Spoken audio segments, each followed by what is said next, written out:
Welcome to NewYorkTrue.com. I'm John Kenny.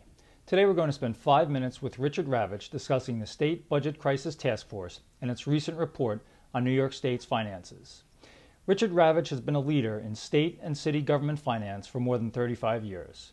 He was a pivotal figure in the 1970s fiscal crisis, and among other roles, he's been chairman of the Urban Development Corporation, chairman and CEO of the MTA, and lieutenant governor of the state of New York. He also today advises the cities of Syracuse and Yonkers on dealing with their fiscal troubles. In 2011, Paul Volcker and Richard Ravitch created the State Budget Crisis Task Force to conduct an in-depth study of 6 large states and their finances. They have now issued a report on New York, examining New York's daunting fiscal challenges. Today, Richard discusses the report, the task force, what the business, labor, and legal community should take from the report, and more.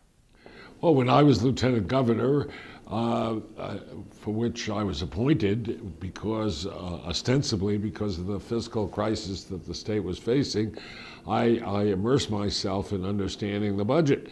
And I found that though I always understood that there was a constitutional requirement to have a balanced budget, I learned that that was more a technical requirement and not a realistic requirement in the following sense, that only the general fund of the state, which represents a smaller and smaller portion of state expenditures every year, has to be balanced.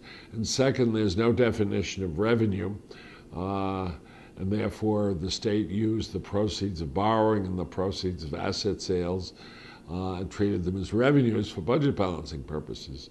And I thought two things. One, that by definition was not a sustainable set of practices, and therefore we better figure out how to get to a point where the budget is truly structurally balanced.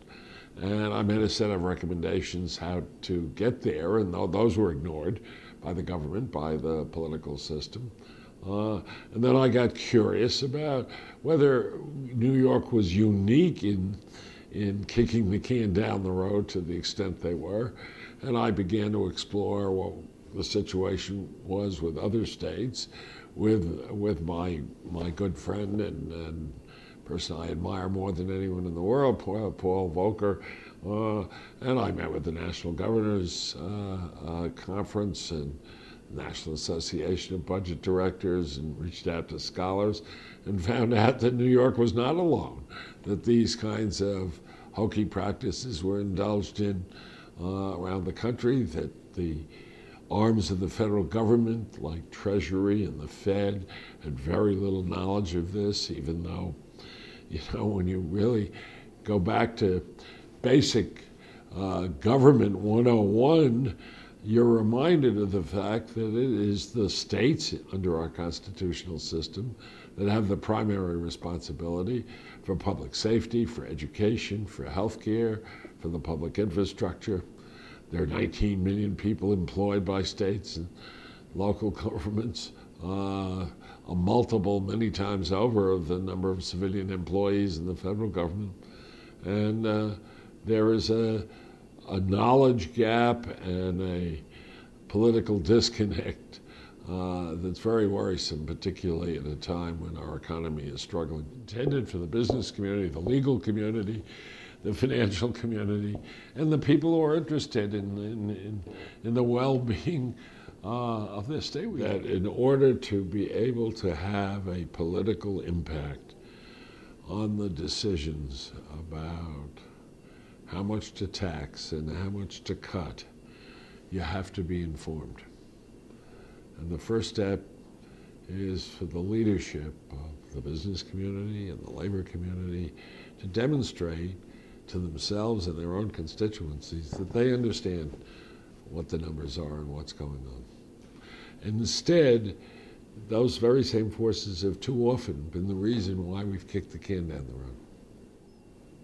I think their reaction should be, first of all, my God, nobody is talking about all the fiscal reforms in Washington and what impact they're going to have on New York. We, on the whole, the business community, is supporting the increase in taxes and a lot of the plans. I mean, Simpson Bowles and Paul Ryan's plan both propose block granting Medicaid, would be disastrous for New York State. Both propose elimination of the deductibility of state and local taxes, which would be a super catastrophe for New York State. The flights to Florida would be booked for a year. And the business community ought to wake up and smell the coffee and recognize they better learn more about this stuff. In its report, the task force explores many large problems: New York's enormous Medicaid costs, the effects on New York of federal deficit reduction proposals, pension and retiree health care costs, revenue erosion and volatility, education costs, infrastructure costs, the outstanding state debt, each an enormous fiscal issue on their own. The report also focuses on important procedural issues, particularly how New York's budget process has, for decades, engaged in what the state controller has termed the deficit shuffle. The deficit shuffle has allowed New York's structural deficit to continue unresolved for decades. Dick Ravitch offered some advice on a very first step toward dealing with the deficit shuffle. My advice would be to do a 4-year projection and vet that with as many knowledgeable people as they could, so that it was not ever, it could never be construed as having a motive other than it being the best guess. Not because anybody would be held to it, but I don't know how you decide what you're going to spend or tax this year without at least some sense about what you think is going to happen in subsequent years. The second thing I would do is make it clear that there is a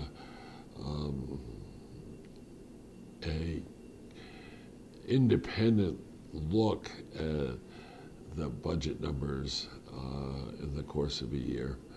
Not to give anybody outside of elective office any power to do anything, but the power to review and have an opinion. In the same way, in a sense, that the control board that we created for New York City in 1975 wasn't that they ever exercised their power. It was that they were eyes and ears with enormous credibility that was not dependent just on the people who ran for political office.